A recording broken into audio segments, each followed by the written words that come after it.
This is this, my philosophy is anything that comes into your way is actually something, a stepping stone to go higher. So even if it's a noise from an airplane. You got a stepping stone every 10 minutes. Okay. Yes. So amazing here. I'm with Sean and his wife, and I made a few posts already about that. His work really inspired me, gave me another key to really formulating a theory of why we can use and how we can use the difficulties in our life. Yes, and mainly I'm doing here core energetics. I have this shirt for the first time. I'm wearing something that's not white. Usually I'm wearing something white. Oh, okay. But I run out of laundry because I'm coming now from 2 months of trip in Thailand, and I arrive here in Sao Paulo, and the first thing is I call him, and he has time to meet me, and so I run out of laundry. So that's why I have something of my formal business clothes here. But that's kind of the company that I make devices for healing. Okay. But it's really very much combined with philosophy, and that's why I like what I read and heard on your channel. And I saw you have also over like 1 million views already and over 3,000 subscribers. So it means what you're doing, and it's about the possibilities that come with bipolar disorder, basically. Yes. So and the amazing thing is, see, core stands for coincidence recognition. So core, that's why the R is capitalized. Core, coincidence recognition. And my life is full of coincidences. One of the coincidences that you are here in Brazil and I'm here in Brazil, and we both come from some very different place. And actually, where are you from? I'm from Jundiaí, the interior of São Paulo. But you speak good English, which is very unusual here in Brazil. You go even to the airport and people kind of are very strangely touched if you talk to them in English. Yes. I mean, also at the hotel, I mean, it's a 4-star hotel, and you're lucky if they speak English. So it's very, I appreciate this very much.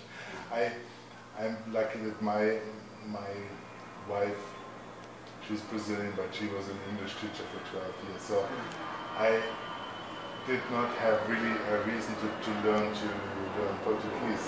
Okay. That's why but now since 3-4 months I'm really starting to learn. But I'm here since 3 years already. 3 years?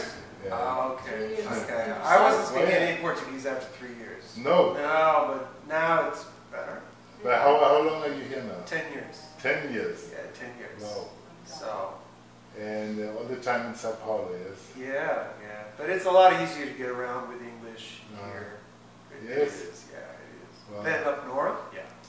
Well, and like I'm living in Bipolar, which is an island about 2.5 hours from here. Yeah, sure. So, very nice, but I'm surprised. So you came here because of what? Because of what do you come to choose Brazil?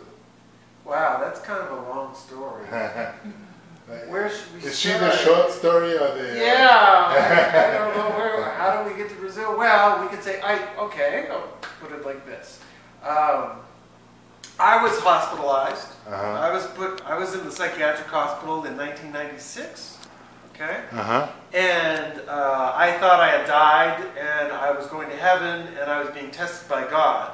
And I had taken all my clothes off in a hotel ballroom, and everybody wanted me to put my clothes back on, and I thought I was being tested by God, and I kept refusing. I thought I had to go to heaven basically naked. I was in my underwear. And the police came and took me to the hospital, and I still thought that I was going to heaven, but eventually, but the whole time I thought, even though things were very confused, I was sure I was in some sort of a spiritual experience, a spiritual metamorphosis, something like that. And after 4 days in the hospital, I got out, and they had mentioned that I had probably had bipolar disorder or schizophrenia, and I just ignored them when I said I had spiritual experiences. It was very good for me. And when I got out of the hospital, I made an effort to change my life. You know, I made more because I had been suffering from depression related to my career. And when I went back into advertising, I decided to follow a more shamanic path. And I had a dream that I was being called to Peru. And so after about a year and a half, I went to Peru, and that's where I met Leisha. And so that dream was not ayahuasca, was ayahuasca? No, It was a shamanic Shamanic. That's because everybody who goes to Peru, usually now it's ayahuasca. Yeah. No, we didn't do any drugs on our trip, and especially for people with bipolar disorder, because drugs are such a big problem. And then they think the solution is more drugs, and I don't believe in that at all. So I believe in a shamanic path, but not with the drug side. I think that the door's already open for us, or for people like us. We don't need the drugs to get there. You know? So that was one of the keys that made a connection for me, because your reason to change your life was like a big shock in your life, like this bipolar episode, or how you call it. And for me, it was also a big shock in my life that I had this accident in Egypt. It's like, 7 years ago, when my wife died, a good friend in the car died also, and I was basically given 20% survival chance, and then I was in coma for a few weeks. You were in the car accident? Yeah, I was in coma for a few weeks, and they actually didn't give me much chance. So, and after this, I also changed my whole life, and one of the things was that I had just a totally strange calling to go to Brazil. Yes, I went here not because at that point I didn't know my wife, and I just came here because I had this calling to come here. So this was the first connection that I saw in both of our lives. And so for me, it was 7 years ago. I felt called too. I felt like there was something with her, but also something with her country, something with Brazil, that there was like half of me was waiting in Brazil. That's what I felt also totally. I felt totally kind of, not that it's an easy country, It's not an easy country. No, it's not. It's actually, now it was just 2 months in Thailand. I said, how stupid are you not to live in Thailand? Actually, I had to get I got a retirement visa now because I'm 50 years old. So I got a retirement visa in Thailand. And what do you do going back to Brazil? Yes. But I know there's something here why this was such a thing to come, and I think it's also because it has this bipolar problem. in Brazil, it's very bipolar. Like it goes, like you have so many polarities here that really from the best to the worst, and from But I think, just like for what you said in your YouTube channel, that bipolar is not really something that's usually, it can of course be a going down, but it can be a big opportunity, a big possibility for another level of being, yes? And I think the same is for countries, and I call this the dynamic labile equilibrium. That's the central idea of my system. That when you are in this state of on top of something, when actually on every side it goes down, then you have, in a way, a good chance for something, for transformation. Whereas when you're in the bottom and everything is stable, everything is predictable, you are actually having, of course, more comfort and maybe more security, but you have almost no possibilities for change. And so, and this is what I liked very much, and I think that's not only true for bipolar, it's for every major life-changing event that's usually felt as very, very threatening, yes, and also very uncomfortable, yes. But I wanted to talk more with you about what do you now work with people here by having bipolar, or what is your what's your calling here now in Brazil? Well, what is our calling right now? I mean, we had in 2007, 2008, we had a period where we worked with our nieces, with 2 Brazilian nieces, their sisters, and they both went into acute psychosis. That's what the technical term is. And they were both labeled with bipolar disorder, and we worked with both of them in the same summer.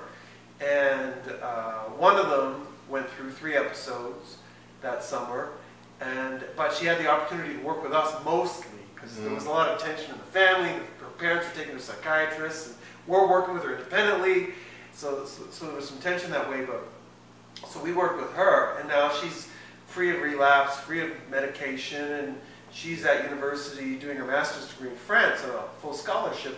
She hasn't been medicated for 4 years, you know. But then her sister, who we didn't have the same opportunity, and we hadn't quite done as much research.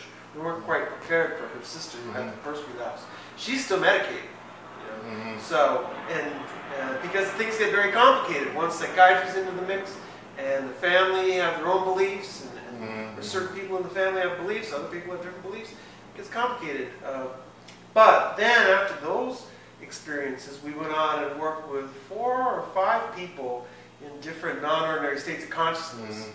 Just kind of popped up and happened, and in the end we worked with people in, well, I worked with 9, and I think you worked with 8 psychosis, episodes of psychosis. Some were longer and more intense, and then some were shorter.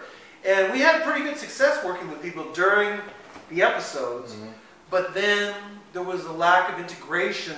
We didn't have a place to keep them, and after their episodes, they would go back to their family or their friend environment, which was not supportive of what we were doing. And in some cases, like in Claude Genet's case, he's done very well because he had a supportive wife.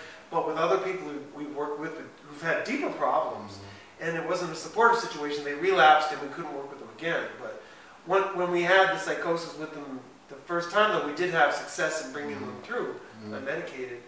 And then we've had this gap from 2009 until now where we haven't had the opportunity to work with people, really.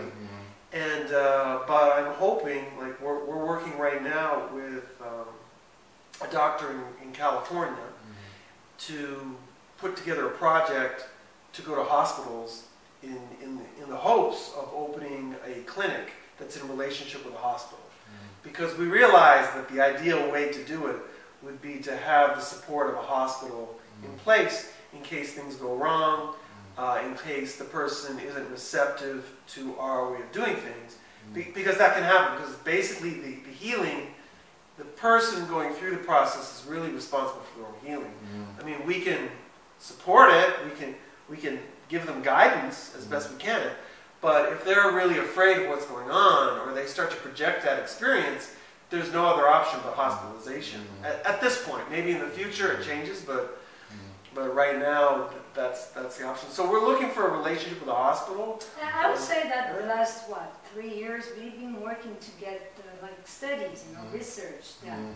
So we participate in this group in a big hospital in São Paulo. And it's a specific mental health area, and there we presented and we discussed it many times about our work, and that's where we're trying to go, like more maybe I would say legal, system.